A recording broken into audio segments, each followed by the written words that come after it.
자, 그 다음은 대교 아파트 한번 살펴볼까요? 자, 대교 아파트 위치부터 한번 보겠습니다. 자, 대교 아파트는 여기 있습니다. 여기 있고요. 여기. 그리고 앞쪽에 이제 장미 아파트가 이렇게 있고, 화랑 아파트가 이렇게 있죠.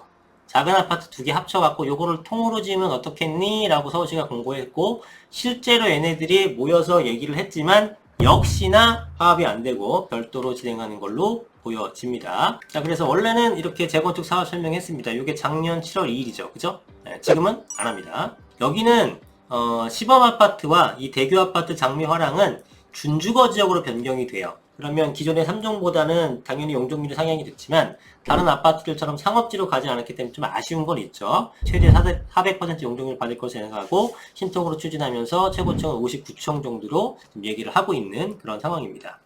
자, 그래도 어쨌든 대교 아파트 위치적으로 봤을 때는 이 학교들은 낮으니까 조망이 어느 정도 확보가 되겠죠.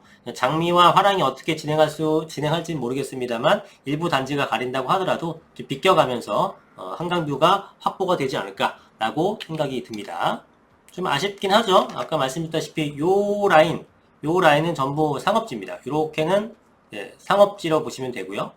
그런데 요 아래쪽 애들은 준주거지로 좀 유지가 되기 때문에 사업성비가 좀 처지는 게 안타깝긴 합니다. 왜 이렇게 했는지는 아마도 이런 형태겠죠. 역세권 쪽, 여기가 역세권 쪽, 그 다음에 여기도 역세권 쪽. 그래서 광장이나 미성이라든가 이 밑 아래쪽에 진주 아파트도 마찬가지고 여기 있으니까 이렇게는 다 상업지, 그 역세권 근처는 다 상업지로 변경을 하는 거고. 여기 이제 대로변 라인이니까 이쪽에 상업지가 전부 다 많잖아요. 이런 거에 어떤 스카이라인을 맞추기 위해서 이렇게까지는 상업지로 하고 여기는 주거지로 그냥 가고 이렇게 되는 거 같아요. 또 3종으로 만들면 너무 낮아지니까 높이는 높이되 용적률은 400%까지 주는 이런 모습을 보이고 있습니다. 자, 그럼 대교 아파트 현재 가격은 어떻게 되는지 한번 볼게요. 자, 역시나 이것도 지금 거래 사례가 거의 없는 모습인데 30평형대 같은 경우는 지금 19억 4천이 재작년 9월 달에 거래됐습니다. 실제로 요즘에 호가는 어떻게 될지 볼게요. 자, 가격은 18억에서부터 20억 정도가 나오는데요. 이거 없습니다. 네, 제가 현장을 띄웠을 때는 이런 매물들은 없고요. 최소한 20억 정도 내외는 돼야 되지 않을까라는 생각이 드네요. 자, 다음은 한양아파트 보도록 하겠습니다. 자, 이 한양아파트는 여의도에서 가장 빠르게 추진을 하고 있습니다. 신통으로 지금 추진을 하고 있고, 아까 말씀드렸다시피 2029년 말 정도에 이제 입주를 하려고 계획을 하고 있는 그런 단지가 되겠죠. 그래서 속도가 빠르다 보니까 이제 관심도가 굉장히 높아졌습니다. 그전에는 사실 다른 아파트, 뭐 시범이라든가 내지는 뭐 삼부라든가 공작이라든가 이런 거에 비해서 조금 관심도가 덜 했었는데 지금은 뭐 엄청나게 많은 사람들이 찾고는 있어요. 거래가 한 3, 4월 달에 쭉 몇 개 되고 지금은 굉장히 좀 뜸해졌죠. 잘 안 팔려고 하니까. 재건축에 그 부동산한테 물어봤더니 이거 파시는 분들은 왜 팔아요? 지금 분위기 워낙 좋은데 했더니 팔고 강남 가겠다. 이런 분들 몇몇이 일단 저울질을 하고 있다 정도의 얘기 들었습니다. 그래서 여기는 조감도까지 다 나왔죠. 굉장히 멋있는 그런 형태로 지금 나타나게 되죠. 여의도 정말 멋있습니다. 그죠? 신속동합 비회관 200m까지 높이를 하고 용적률 600%를 적용해서 공동주택 1000세대 내외, 오피스텔 한 210세대 정도가 지어질 예정입니다. 그리고 신통으로 추진해서 비욘드 조닝 첫 시범 사례 조성으로 상업 오피스 주거를 결합한 1000가구 규모의 금융중심지 특화형 단지다라고 합니다. 최고 총수 65층 가능한데 지금 54층 추진 중이고 비욘드 조닝이 좀 뭐 새롭게 나오는 신조어예요. 뭐 몇 년 됐지만 나온 지는 되게 좀 낯선 키워드인데 간단하게 여기 설명되어 있는 것처럼 어떤 용도 구역에 구애받지 않고 뭐 상업지를 짓던 뭐 주거지를 짓던 오피스를 짓던 복합적으로 짓겠다라는 겁니다. 용적률 하에서 이것저것 지어서 같이 통합해서 할 수 있게끔 하는 게 비욘드 조닝이에요. 그전에는 우리가 이제 주거지는 정말 딱 주거만 짓고 상업지를 가려 그러면 뭐 강남역이든 명동역이든 뭐 어디든 이렇게 움직여야 됐잖아요. 구분이 확연했잖아요. 요즘엔 그렇지가 않고 이제 같이 이렇게 통합해서 하는 경우가 워낙 많다 보니까 그러한 어떤 사례로 만들겠다라고 하는 얘기예요. 브라이튼 여의도라고 있죠. 브라이튼 여의도 같은 경우에는 얘네가 가격대가 얼마냐면 오피스텔 같은 경우는 5구제곱평이 7억 8천인가 분양했는데 지금 그게 한 13억, 14억 정도 얘기하거든요. 그러니까 핏값만 6억 정도 붙은 거죠. 그 다음에 아파트 같은 경우는 4년 임대 후에 분양을 전환하는 건데 빨리 결정할수록 금액이 좀 싸져요. 예를 들어서 뭐 1년 뒤에 분양 전환하는 거 확정 지었다 하면 한 30억, 뭐 그 이듬해 했다 그러면 31억, 또 그 이듬해 했다 그럼 32억, 뭐 한 3년 뒤에 했다 그럼 33억 이런 식으로 되거든요. 그래서 거의 평당 1억 정도 가까운 어떤 가격대를 형성하고 있는 것이 브라이튼 여의도입니다. 자, 그렇다면 나머지 것들은 이 브라이튼 여의도가 23년도에 입주하는 거니까 훨씬 더 뒤늦게, 뭐 빨라야 30년이니까 한 6, 7년 정도 뒤에 하는 거잖아요.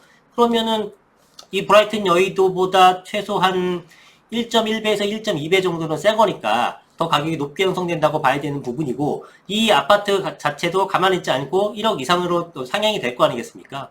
그러면은 기존의 아파트들은, 여의도 아파트들은 평당 1억 2천에서 1억 3천을 잡고 사업성 분석하신 다음에 투자하셔도 될 것 같아요. 지금 30평형대 뭐 28평 이런 것들이 거의 한 20억, 21억 정도를 하는데, 와, 엄청 비싸네 라고 하실 게 아니라 지금 용적률 쫙 상향됐죠. 그러다 보니까 어떻게 됩니까? 일반 분양이 많이 나오게 되면서 실제로 추가 부담금이 줄어들어요. 그럼 추가 부담금을 지금 가늠할 수는 없지만 한 2, 3억 정도라고 해보죠.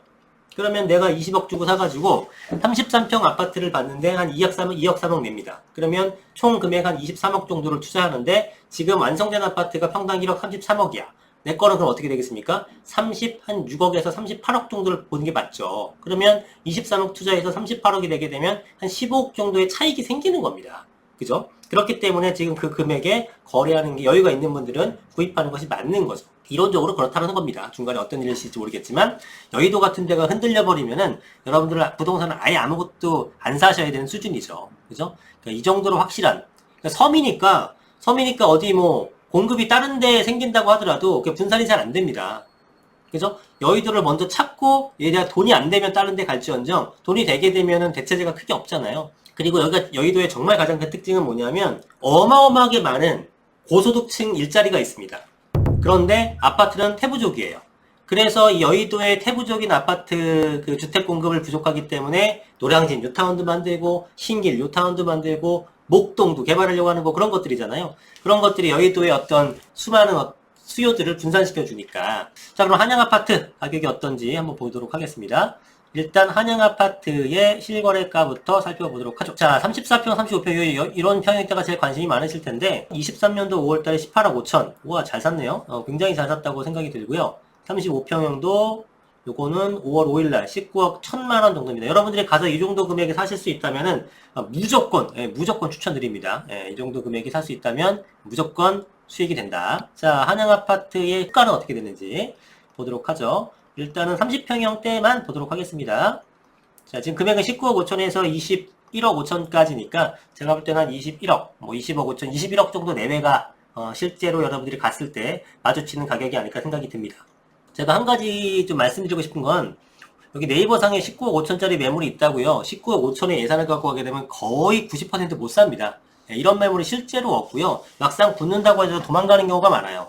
여러분들이 좀 여유 있게 좀 그 자금을 실제로 네이버상 보는 것보다 좀 더 한 1억 정도는 최소한 더 현금 흐름을 가지고 움직이시는 게 좋겠다. 근데 19억 5천이니까 근데 21억짜리 물건이 나왔어. 이거 살까 말까 그렇게 고민하지 마세요. 물건이 그거밖에 없다면 19억 5천은 여기 나와 있는 미끼 상품인 거고 여러분들은 21억의 물건을 사면 돼요. 아까 말씀드렸다시피 이게 35억, 36억 간다면 19억 5천에 사서, 그러니까 20억에 사서 35억이 되면 15억을 버는 거지만 22억에 산다고 하더라도 13억 버는 거잖아요. 13억 버는 게 중요한 건데 여러분들 2억 더 올랐다고 아까워서 못 사갖고 13억을 못 버는 게 중요한 겁니까? 무슨 얘기인지 아시죠?